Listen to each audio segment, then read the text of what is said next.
Hello guys, welcome sa akin channel. Sa video na to guys, papakita ko sa inyo ang ginawa kong cabinet guys. So ayan guys, sliding door.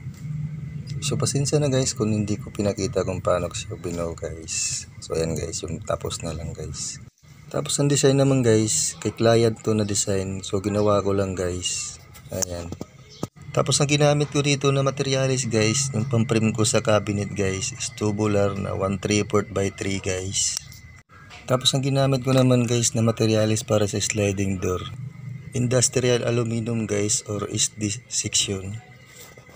Tapos ang cover naman guys ng cabinet guys, may tira pa si client na hardeflex. Yung hardeflex yung ginamit ko guys, pininturahan ko lang na Hansa yellow guys.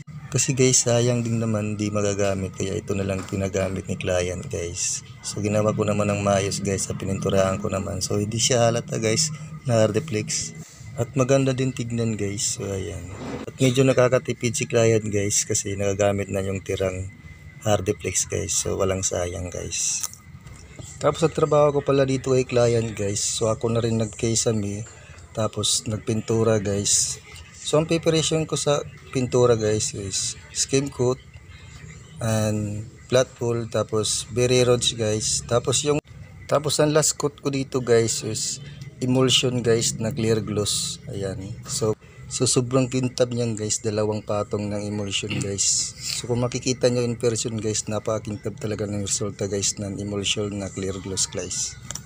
So ayan guys, welcome ulit sa akin channel guys. Please support my channel guys at click subscribe button at notification bell para sa susunod natin video guys. At maraming salamat pala guys sa panonood.